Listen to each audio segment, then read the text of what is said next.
তেনাকে তেনার মূল্যবান নসিহত পেশ করার জন্য সবিনয় অনুরোধ করা হবে। السلام عليكم ورحمة الله وبركاته. إن الحمد لله الأكرم الذي خلق الإنسان وكرم وعلمه من البيان ما لم يعلم فسبحان الذي لا يحصى امتنانه باللسان ولا بالقلم ونشهد أن لا إله إلا الله وحده لا شريك له ونشهد أن سيدنا ومولانا محمدا عبده ورسوله الذي أرسله بالحق بشيرا ونذيرا وداعيا إلى الله بإذنه وسراجا وقمرا منيرا فقد قال الله تعالى في كلامه المجيد وفي فرقانه الحميد أعوذ بالله من الشيطان الرجيم بسم الله الرحمن الرحيم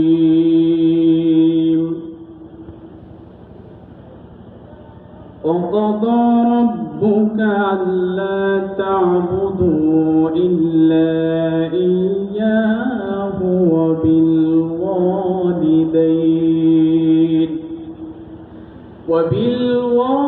وبالوالدين إحسانا إما يبلغن عندك الكبر أحدهما أو كلاهما فلا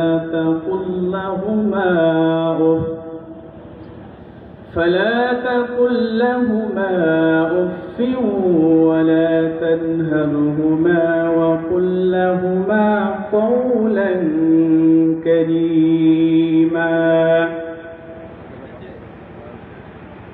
صدقت يا ربنا. وقال النبي صلى الله عليه وسلم رضا الرب في رضا الوالد والسخط الرب في سخط الوالد أو كما قال عليه الصلاة والسلام. محمد نے آکر کفر کو مٹایا، کفر کو مٹا کر صداقت کو بتایا۔ 1400 বছর পূর্বে যখন এই দুনিয়ার বুকে আল্লাহর নাম ছিল না কোথাও কোনো মানুষের মুখে, মন্দিরে শুধুই বাজিত ডঙ্কা, ছিল না জানধ্বনি, সে আদার করতে এসেছিলে তুমি হে সাধক রব্বানী। মানুষের মাঝে মানুষ রূপে জন্ম নিয়া মানুষে করিল জয়, ভালোবাসা দিয়া কোরআন দিয়া হাদিস দিয়া অন্তর দিয়া মন্ত্র দিয়ে নয়। আলহামদুলিল্লাহ, সমস্ত প্রশংসা সে রব্বে কারিমের দরবারে যে আল্লাহ পাক রব্বুল আলামিন অত্যন্ত দয়া করে মেহেরবানি করে আজকের এই মাহফিলে আমাদের সবাইকে আসার এবং বসার সুযোগ করে দিয়েছেন। এর জন্য আমরা নতশিরে আল্লাহ তাআলার দরবারে শুকরিয়া আদায় করে বলছি আলহামদুলিল্লাহ। লক্ষ কোটি দরুদ ও সালাম বর্ষিত হোক মানবতার মুক্তির দূত সত্তর দিশারি রাহমাতাল লিল আলামিন সরকারে কায়নাত মুহাম্মদ সাল্লাল্লাহু আলাইহি ওয়াসাল্লামের উপরে। সম্মানিত হাজিরিন, আমি আপনাদের সামনে পবিত্র কোরআনুল কারীম থেকে এখানে আয়াতে কারিমা তেলাওয়াত করেছি। আল্লাহ পাক রব্বুল আলামিন যদি সুযোগ করে দেন উক্ত আয়াতের উপরে কিঞ্চিত পরিমাণ আলোচনা করার চেষ্টা করব ইনশাআল্লাহ তাআলা। আমি আপনাদের সামনে যে আয়াতে কারিমা তেলাওয়াত করেছি, আল্লাহ পাক রব্বুল আলামিন বলেন, وَقَضَى رَبُّكَ أَلَّا تَعْبُدُوا إِلَّا إِيَّاهُ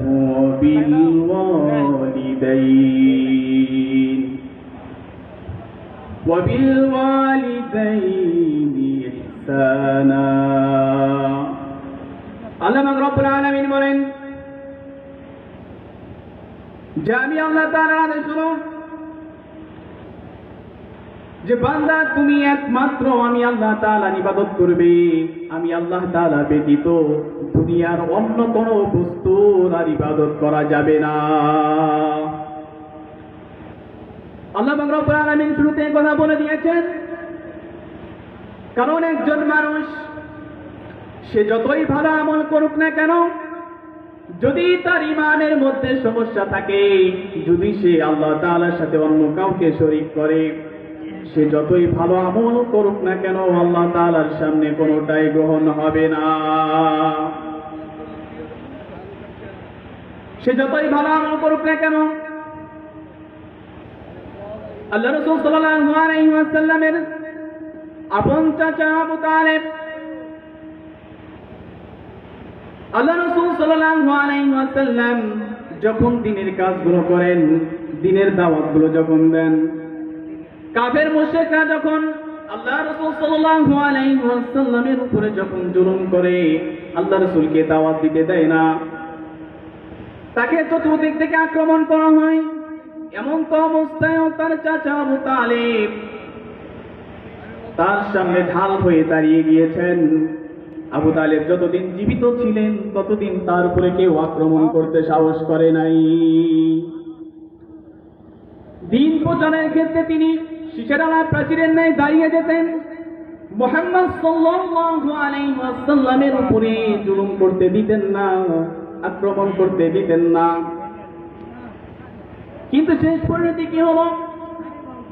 আল্লাহ রাসূল সাল্লাল্লাহু আলাইহি ওয়াসাল্লাম বারে বারে তার চাচা আবু তালেবকে কালেমার দাওয়াত দেয়, কিন্তু সে দাওয়াত কবুল করে না। এমনকি মুশরিক অবস্থায় সে মৃত্যুবরণ করলেন। মৃত্যুবরণ করার পূর্বে উপরে মৃত্যুবরণ করার মাধ্যমে সে যে ঈমান আনে নাই, এর কারণে কাল হাসরের ময়দানে তার জন্য জাহান্নামের ফয়সালা হবে। আমরা যারা নিজেদেরকে মুসলিম দাবি করি, আমরাও কিন্তু অনেকে হুজুর সাল্লাল্লাহু আলাইহি ওয়াসাল্লামের চাচা আবু তালেবের মতো ভালো কাজ করতে পারি না, কিন্তু তার ঈমান না থাকবার কারণে কাল হাসরের ময়দানে রাসূলের চাচা হওয়া শর্তেও সে জাহান্নামে থাকবে। এজন্য আমাদের সর্বপ্রথম উচিত হলো আমাদের ঈমানটাকে আগে খাঁটি করতে হবে। যদি আমাদের ঈমান খাঁটি না থাকে, আমল অনেক বেশি হতে পারে, এই আমল আমার কোনো কাজে আসবে না। এজন্য সর্বপ্রথম আমার ঈমানকে ঠিক করতে হবে। ঈমান যদি ঠিক থাকে, আমল যদি অল্প হয়ে যায়, কাল হাসরের ময়দানে আল্লাহ তাআলা মাফ করে জান্নাতে ঢুকিয়ে দিবেন। আর যদি ঈমানের মধ্যে ঝামেলা থাকে, যদি আমি কুফরি করা অবস্থায় মৃত্যুবরণ করি, কাল হাসরের ময়দানে কেউ আমাকে জাহান্নাম থেকে বাঁচাতে পারবে না। এজন্য আল্লাহ রাব্বুল আলামিন এখানে বলেছেন যে ইবাদত একমাত্র আমি আল্লাহ তাআলার করতে হবে। দুনিয়ার কোনো মানুষের ইবাদত করা যাবে না, দাসত্ব করা যাবে না, কোনো বস্তুর পূজা করা যাবে না। যদি জান্নাতে যেতে চাও, হযরত লোকমান আলাইহিস সালাতু ওয়াস সালাম তিনি তার সন্তানকে নসিহত করেছেন। তার মধ্যে সর্বপ্রথম তিনি তার সন্তানকে নসিহত করেছেন, ইয়া বুনাইয়া লা তুশরিক বিল্লাহ ইন্নাশ শিরকা লাযুলমুন আযীম। এই বৎস, হে আমার প্রিয় সন্তান, তোমাকে আমি নসিহত করছি, খবরদার কখনোই তুমি আল্লাহ তাআলার সাথে কাউকে শিরিক করবে না। ইন্নাশ শিরকা লাযুলমুন আযীম, কেননা শিরক এটা সবচাইতে জুলুম। আমরা যখন একে অপরের উপরে জুলুম করি, এটা এক প্রকার জুলুম, কিন্তু সবচাইতে আল্লাহ তাআলার কাছে বড় জুলুম হলো তার সাথে কাউকে শরীক করা। এই জন্য তিনি তার সন্তানকে সর্বপ্রথম শিরকের ব্যাপারে নসিহত করেছেন যে খবরদার আল্লাহর সাথে শিরক করবা না। এই জন্য আমরা সবাই চেষ্টা করব সর্বপ্রথম আমাদের ঈমানটাকে সহি করবার জন্য। আল্লাহ পাক রব্বুল আলামিন তারপরে জানিয়েছেন ওয়াবিল ওয়ালিদাইনি ইহসানা, যে তুমি তোমার পিতামাতার সাথে সদাচরণ করবে, তুমি তোমার পিতামাতার সাথে ভালো আচরণ করবে, তুমি তোমার পিতামাতার সাথে সদাচরণ করবে। কিন্তু আফসোস ও পরিতাপের বিষয় হলো, আজ আমি যদি সমাজের মধ্যে তাকাই, এমন কোন ঘর খুঁজে পাওয়া যাবে না যে ঘরের মধ্যে কোনো মা বাবা অত্যাচারের মধ্যে পড়ে নাই, এমন কোন পরিবার খুঁজে পাওয়া যাবে না। যে কোনো ভাবে, হয়তো কথার মাধ্যমে, হয়তো কাজের মাধ্যমে আমরা আমাদের পিতামাতাকে কষ্ট দিয়ে আসছি। আল্লাহর কসম করে বলি, যদি আপনার উপরে, আমার উপরে, আমার মা বাবা অসন্তুষ্ট হয়ে যায়, পৃথিবীর সকল মানুষ যদি আপনার উপরে খুশি থাকে, আল্লাহ তাআলা আপনার উপরে নারাজ। কাল হাসরের ময়দানে আপনার এই মা বাবাকে অসন্তুষ্ট করবার কারণে জাহান্নামে যাওয়ার জন্য এটাই যথেষ্ট হবে। এই জন্য তো সম্মানিত হাজিরিন, আমাদের সর্বপ্রথম উচিত হলো পিতামাতার সাথে সৎ আচরণ করতে হবে। কিন্তু সমাজের মধ্যে যদি তাকাই, প্রত্যেকটা পরিবারের মধ্যে প্রত্যেকটা সন্তান তার পিতামাতার সাথে খারাপ আচরণ করে। আমাদের সমাজের মধ্যে আছে না নাই? আমাদের সমাজের মধ্যে আছে। প্রত্যেকটা পরিবারে আপনি খবর নিয়ে দেখবেন যে সন্তান কথা শোনে না, মেয়ে কথা শোনে না, ছেলে কথা শোনে না। কেন কথা শোনে না? আসলে আমরা তাদেরকে দিনের ব্যাপারে নসিহত করতে পারি নাই, তাদেরকে দিন বুঝাইতে পারি নাই, তাদেরকে ইসলাম যা শিক্ষা দিয়েছে, ইসলাম যা বলেছে আমরা তাকে শিক্ষা দেই নাই, যার কারণে এই সন্তান অবাধ্য হয়ে বাবা মার সাথে খারাপ আচরণ করে। সম্মানিত হাজিরিন, আমার কথা যাদের কান পর্যন্ত পৌঁছেছে, আমি তাদেরকে উদ্দেশ্য করে বলছি, হে প্রিয় ভাই আমার, মা বাবাকে কষ্ট দেওয়া যাবে না। কারণ মা বাবা এমন এক সম্পদ, যে মা বাবার মাধ্যমে আমি দুনিয়াতে এসেছি, যে মা বাবার মাধ্যমে আমি দুনিয়াতে আসছি, যার অবদানের কারণে আজ আমি এখানে কথা বলতে পারছি, কথা শুনতে পাচ্ছি, হাঁটতে পারি, চলতে পারি, কথা বলতে পারি, শক্তি প্রয়োগ করতে পারি, তার অন্যতম মাধ্যম হলো আমার মা, আমার বাবা। আমার মা বাবা আমাকে যদি জন্ম না দিত, আমি আজ এখানে বসে কথা বলতে পারতাম না, আপনারাও এখানে বসে কথা শুনতে পারতেন না। এই জন্য সর্বপ্রথম আমাদের উচিত হবে মা বাবার সাথে সদাচরণ করা। একটা সন্তানকে দুনিয়াতে আনতে একটা মা বাবা কত যে কষ্ট করে, এটা শুধুমাত্র মা আর বাবাই জানে। তুমি যখন দুনিয়াতে আসো নাই,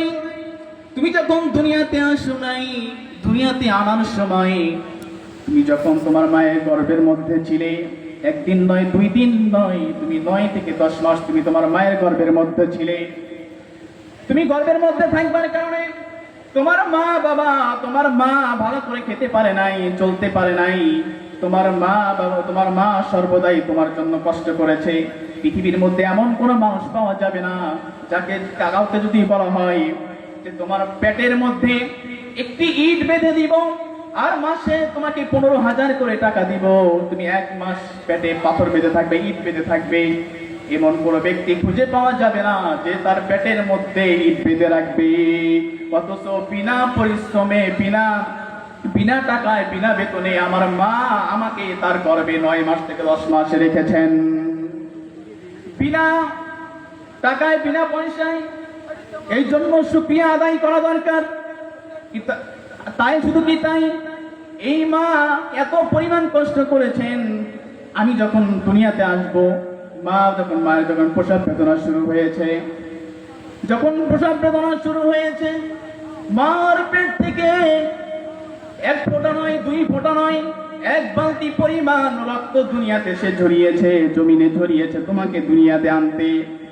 শুধু তাই নয়, তুমি যখন ভূমিষ্ঠ হয়েছ, দুনিয়াতে এসেছ, মা বাবা তোমার কান্না দেখে, তোমার কান্নার আওয়াজ যখন মায়ের কানে গিয়েছে, মা সব দুঃখ কষ্ট ভুলে গিয়েছে। শুধু তাই নয়, তুমি দুনিয়াতে আসার পরে তোমার মা একদিন নয়, 2 দিন নয়, 2 থেকে 2.5 বছর তোমাকে দুগ্ধ পান করিয়েছেন। পৃথিবীর এমন কোন ব্যক্তি খুঁজে পাওয়া যাবে না যে তোমাকে বিনা টাকায় দুগ্ধ পান করাবে। এই কষ্ট তোমার মা ভোগ করেছেন। এই জন্য মা বাবার সাথে সর্বদাই ভালো আচরণ করতে হবে। আল্লাহ রাসূল সাল্লাল্লাহু আলাইহি ওয়াসাল্লাম হাদিসের মধ্যে ইরশাদ করেছেন, আল্লাহ রাসূল সাল্লাল্লাহু আলাইহি ওয়াসাল্লাম বলেন, আন আবি হুরায়রা রাদিয়াল্লাহু তাআলা আনহু قال رسول الله صلى الله عليه وسلم من أحق بالحسن صحابتي ইয়া রাসূলুল্লাহ, আমি সবচাইতে উত্তম ব্যবহার আমি কার সাথে করব, বা আমার উপরে সবচেয়ে হক বেশি কার? কনা আল্লাহ রাসূল সাল্লাল্লাহু আলাইহি ওয়াসাল্লাম বললেন, উম্মুকা, তোমার মা। কলা তুম্মা মান, অতঃপর আমি কার খেদমত করব? কলা উম্মাকা, তোমার মায়ের তুমি খেদমত করবে। ওই ব্যক্তি এসে আবার বললেন, কলা তুম্মা মান, অতঃপর আমি কার খেদমত করব? কলা রাসূল সাল্লাল্লাহু আলাইহি ওয়াসাল্লাম আবার বললেন, উম্মুকা, তোমার মায়ের খেদমত করবে। কলা তুম্মা মান, অতঃপর আমি কার খেদমত করব? অতঃপর আল্লাহ রাসূল সাল্লাল্লাহু আলাইহি ওয়াসাল্লাম বললেন, কলা আবুকা, অতঃপর তুমি তোমার পিতার খেদমত করবে। আল্লাহ পাক রব্বুল আলামিন রাসূলের মাধ্যমে জানিয়েছেন। এই সাহাবী যখন বারবার প্রশ্ন করেছেন, এখানে তিনি মায়ের কথা 3 বার উল্লেখ করেছেন এবং বাবার কথা 1 বার উল্লেখ করেছেন। কেন উল্লেখ করেছেন? কারণ মা এমন একজন মানুষ, মা আমার জন্য যে পরিমাণ কষ্ট করেছে, এই পরিমাণ কষ্ট পৃথিবীর কেউ করে নাই। 3টি জায়গায় আমার মা আমার জন্য সবচাইতে বেশি কষ্ট করেছেন। এটা দুনিয়ার অন্য কোনো মানুষ করে নাই। আমার বাবাও সে কষ্ট করে নাই, কারণ সম্ভব না। আমার মা আমাকে 1 নাম্বার, আমার মা আমাকে গর্ভে ধারণ করেছেন। 2 নাম্বার, আমার মা আমার জন্য প্রসব বেদনা সহ্য করেছেন। 3 নাম্বার, আমি দুনিয়াতে আসার পরে আমার মা আমাকে 2 থেকে 2.5 বছর দুধ পান করিয়েছেন। এই 3টা কষ্ট আমার বাবা চাইলেও তিনি করতে পারবেন না, কারণ এই কষ্টটা কেবলমাত্র আমার মাকে আল্লাহ তাআলা দিয়েছেন। এই জন্য মায়ের কথা তিনি 3 বার উল্লেখ করেছেন। এই জন্য মাকে গুরুত্ব সবচেয়ে বেশি দিতে হবে। আরে মা তো এমন একটা বস্তু রে ভাই, মা তো এমন একটা বস্তু, সে চায় যে আমি যদি মারা যাই এটাও ভালো, তবু আমার সন্তান দুনিয়াতে জীবিত থাকুক। এটা প্রত্যেকটা মা চায়। মা চায় আমি দুনিয়াতে জীবিত থাকি, প্রয়োজনে সে নিজে মারা যাবে, তারপরও সে চায় আমার সন্তান দুনিয়াতে জীবিত থাকুক। এই তো কিছুদিন আগে দেখলাম ঢাকা সদরঘাটের ভিতরে লঞ্চের ভিতরে একটি বাস উঠতে গিয়ে নিয়ন্ত্রণ হারিয়ে পানির মধ্যে পড়ে গেছে। পড়ে যাবার কারণে প্রত্যেকটা যাত্রী গাড়ির ভিতরে ছিল। সেখানে একজন মাও ছিল, একজন সন্তানও ছিল। মা তার সন্তানকে ওই বাসের জানালা দিয়ে বের করে দিয়েছেন। সন্তান উপরে এসেছেন, কিন্তু মা উঠতে পারে নাই। ওই সন্তান বলেন যে আমার মা আমাকে বলেছেন, বাবা তোকে জানালা দিয়ে বের করে দিলাম, তুই চলে যা, আমার জীবিত থাকার প্রয়োজন নাই, কিন্তু তুই জীবিত থাক, কারণ তুই আমার বাঁচাধন, তুই জীবিত থাকলে আমি শান্তি পাবো। তিনি নিজের জীবন দিয়েছেন, তিনি নিজের জীবন উৎসর্গ করে দিয়েছেন, তিনি মৃত্যুবরণ করেছেন, কিন্তু সন্তানকে জানালা দিয়ে বের করে দিয়ে সন্তানকে জীবিত রেখেছেন। এমন কষ্ট পৃথিবীর অন্য কোনো মানুষ চাইলেও করতে পারবে? কথা বলেন না কেন? পারবে?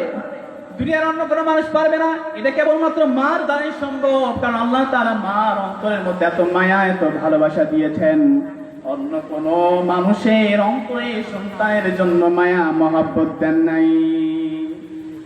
এই মায়া, ভালোবাসা, মহব্বত এত বেশি পরিমাণ আল্লাহ তাআলা মায়ের অন্তরের মধ্যে দিয়েছেন। এই জন্যই তো মা দুনিয়াতে জীবিত থাকতে চায় না। প্রয়োজনে আমি মারা যাব, আমার সন্তান দুনিয়াতে জীবিত থাকুক। চিন্তা করেছেন আপনি?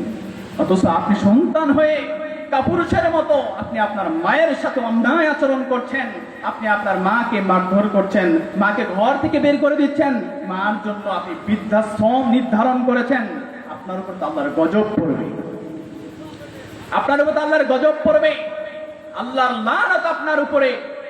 যে মা আপনাকে দুনিয়াতে আনলেন, যার মাধ্যমে আপনি দুনিয়াতে আসলেন, যার মাধ্যমে আপনি দুনিয়াতে এসে বাহাদুরি দেখাচ্ছেন, সেই মা বাবাকে আপনি বৃদ্ধাশ্রমে রাখছেন, আপনার একটু লজ্জা করে না? কিন্তু মা, তিনি তো আমার বাবা, তাকে আপনি কিভাবে বৃদ্ধাশ্রমের ভিতর রাখেন? এটা আমাদের লজ্জা হওয়া উচিত। সমাজের মধ্যে খোঁজ নিয়ে দেখবেন, গ্রাম অঞ্চলের মধ্যে কম থাকলেও শহরের মধ্যে দেখবেন যারা বড় বড় চাকরিজীবী, ডাক্তার, প্রফেসর, দেখবেন খোঁজ নিয়ে যে তাদের মা বাবা গুলো বৃদ্ধাশ্রমের মধ্যে থাকে। আছে না নাই বলেন? আছে, অহরহ আপনি খোঁজ নিয়ে দেখেন। বৃদ্ধাশ্রমে যারা আছে তাদের খোঁজ নিয়ে দেখেন, তাদেরকে জিজ্ঞাসা করেন যে আপনাকে আপনার সন্তান যে বৃদ্ধাশ্রমে রাখলো, আপনার ছেলে কি করে? খোঁজ নিয়ে দেখবেন প্রত্যেকটা ওই বৃদ্ধাশ্রমের মা বাবা আফসোস করে বলবে যে আমার ছেলে বড় বড় দুনিয়ার অফিসার হয়েছে, তার পিছনে আমি সমস্ত ব্যয় অক্ষ করে দিয়েছি, আমার টাকা পয়সা ধন সম্পদ সময় সবকিছু আমি সন্তানের জন্য অক্ষ করে দিলাম, অত সন্তান শেষ সময় এসে আমাকে বৃদ্ধাশ্রমে রেখে গেল। আফসোস করে বলে, আচ্ছা এই যে আপনি এই যে মা যে আহা জানি নিয়ে আফসোস করে যে কথাগুলো বলতেছেন যে আমার সন্তান আমাকে বৃদ্ধাশ্রমে রেখে গেল, এই যে আফসোস নিয়ে বললো, এটা তো আপনি ধ্বংস হওয়ার জন্য যথেষ্ট। আপনি ধ্বংস হওয়ার জন্য আহামরি দোয়ার প্রয়োজন নাই। মাকে কথা বলতে হবে না যে হে আল্লাহ, আমি আমার সন্তানকে মানুষ করলাম, আমার সন্তান আমাকে কোথায় বৃদ্ধাশ্রমে শেষ পর্যন্ত রেখে, আল্লাহ তুমি তাকে ধ্বংস করে দাও, এই কথা বলতে হবে না। মা যে একটু কষ্ট পেয়েছেন, শেষ পর্যন্ত আমার ছেলে আমাকে বৃদ্ধাশ্রমে রেখে গেল, এই যে আহ শব্দটা বলছে, এটাই আপনার জন্য যথেষ্ট, মানে এটা আপনার ধ্বংস হওয়ার জন্য যথেষ্ট। আল্লাহ তাআলা আমাদেরকে বাঁচার তৌফিক দান করেন, সবাই বলে আল্লাহুম্মা আমিন। অথচ আপনি আপনার সম্পদ সব কিছু মা বাবার জন্য, ঠিক না? আপনি যে সম্পদ কামাই করছেন, আপনার বাবা যদি আপনাকে দুনিয়াতে আনতে সাহায্য না করতো, আপনি কি মাল সম্পদ পাইতেন? কথা বলেন না কেন? আপনি কি সম্পদ পাইতেন? এই যে আপনি 2 তলা 3 তলা 4 তলা বাড়ি করেছেন, হাজার হাজার বিঘা জমি ক্রয় করেছেন, এটা তো আপনি করেছেন দুনিয়াতে আসবার পরে। এই দুনিয়াতে আনলো কে আপনাকে? কার মাধ্যমে আপনি দুনিয়াতে এসেছেন? সেটাকে আপনি ভুলে যাচ্ছেন? এটা তো আপনার উচিত ছিল। আল্লাহ রাসূল সাল্লাল্লাহু আলাইহি ওয়াসাল্লামের একজন সাহাবী তার সন্তানকে নিয়ে আল্লাহ রাসূলের সামনে উপস্থিত হয়েছেন। আল্লাহ রাসূলের কাছে বিচার দিচ্ছেন, ইয়া রাসূলুল্লাহ, ইয়া হাবিবাল্লাহ, এটা আমার সন্তান, এই সন্তানকে আমি ছোটবেলা খাইয়েছি, পড়িয়েছি, এই সন্তান কথা বলতে পারতো না, হাঁটতে পারতো না, আমি তাকে হাত ধরে ধরে হাঁটা শিখিয়েছি, কিন্তু এই সন্তান আজ আমার পিছে টাকা ব্যয় করতে, সম্পদ ব্যয় করতে সে কি করে? কণ্ঠাবোধ করে। আল্লাহ রাসূল আপনার কাছে বিচার দিলাম। আল্লাহ রাসূল সাল্লাল্লাহু আলাইহি ওয়াসাল্লাম ওই ব্যক্তিকে, ওই সাহাবীর ওই ছেলেকে উদ্দেশ্য করে বললেন, এই ছেলে শোনো, তুমি কার সাথে বেয়াদবি করছো? তুমি যে মাল করছো আমার, আরে বেকল, তুমি তো নিজেও তোমার নিজের না। আল্লাহ পাক রব্বুল আলামিন, আল্লাহ রাসূল সাল্লাল্লাহু আলাইহি ওয়াসাল্লাম বললেন যে আনতা ওয়া মালুকা লিআবিকা, তুমি এবং তোমার সম্পদ, তুমি এবং তোমার সম্পদ সব কিছু তোমার বাবার জন্য, অতএব তুমি কিসের বাহাদুরি করো? তুমি যে তোমার বাবার সাথে অন্যায় আচরণ করছো, এখন থেকে মাপ চাবে, খবরদার পিতামাতার সাথে খারাপ আচরণ করবে না। সম্মানিত হাজিরিন, আপনাদের সামনে আপনাদের দাওয়াতি মেহমান এসেছেন, আমি এখনই আমার বক্তব্য শেষ করে দিব। তার আগে ছোট্ট করে আপনাদের আরেকবার বলি যে সম্মানিত ভাইরা আমার, যে আমরা চিরজীবন এই দুনিয়াতে থাকবো না, সবাই এখান থেকে বিদায়ী হয়ে চলে যাব। আমাদেরও তো সন্তান আছে, আমরা যদি আমাদের পিতামাতার সাথে খারাপ আচরণ করি, আমাদের সন্তানও তো আমাদের সাথে সেই আচরণটা করবে। আপনার সন্তান যেন আপনার সাথে খারাপ আচরণ না করে, এই জন্য হলেও আপনি আপনার পিতামাতার সাথে ভালো আচরণ করেন। আল্লাহ তাআলা আমাদেরকে বোঝার তৌফিক দান করেন। নাসরুম মিনাল্লাহি ওয়া ফাতহুন করিব ওয়া বাশশিরিল মুমিনিন। আসসালামু আলাইকুম ওয়া রাহমাতুল্লাহ।